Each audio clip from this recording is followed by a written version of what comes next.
আসসালামু আলাইকুম সবাইকে। কেমন আছেন সবাই? আশা করছি ভালো আছেন। আলহামদুলিল্লাহ আমরাও ভালো আছি। তো আজকে একটা ভিডিও শেয়ার করব। ওই দিন আমরা গিয়েছিলাম একটা সুশি শপে, আমরা সুশি খেতে গিয়েছিলাম। ফার্স্ট টাইম আমি গিয়েছি। তো আমাদের সিরিয়াল নাম্বার ছিল 216।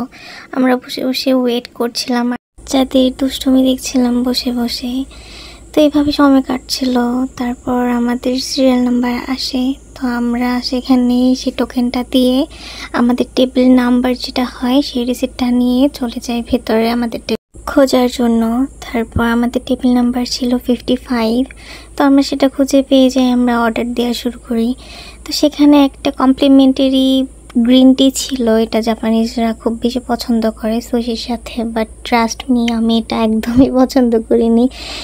আমার কাছে তেমন একটা ভালো লাগেনি। তারপর আমাদের ফার্স্ট অর্ডার চলে আসে। তো এটা ছিল মেবি ডিম এগ সুশি, একটা মিষ্টি মিষ্টি টাইপ ছিল, র ফিশ ছিল।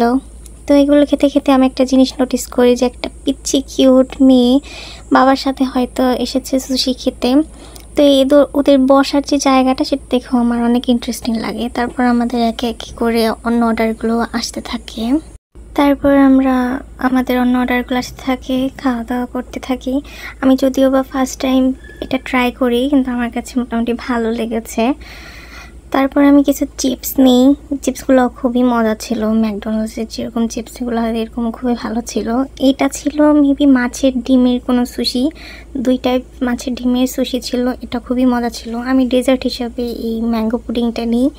তারপর আসে আমাদের বিল করার যে ওয়েটা, সেটাও খুবই ইন্টারেস্টিং ছিল। তারা আমাদের যে প্লেটগুলো ছিল, এক একটা সুশির জন্য ওরা প্লেট কাউন্ট করে, সেখান থেকে তারা আমাদেরকে বিল দেয়। তো উনি খুব সুন্দর করে, খুবই শালীনভাবে আমাদেরকে সব কিছু বুঝিয়ে আমাদেরকে বিল দিয়ে দিয়েছিল।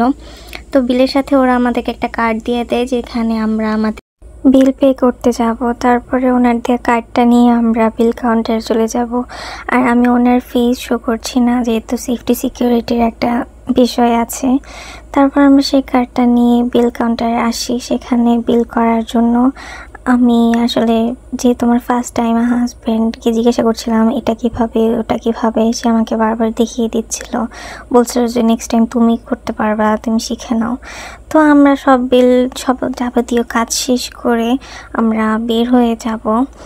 আর সত্যি কথা বলতে এত গরম পড়েছে, যেটা জাপানিজদের সহ্য করা একটু কষ্টকর। এই সামারটা আসলেই আরামদায়কও, আবার একটু কষ্টও। তো এখন আমরা বের হয়ে গেছি। তো আশা করছি আপনাদের কাছে এই ভিডিওটা ভালো লেগেছে। সবাই সাপোর্ট করবেন। আসসালামু আলাইকুম।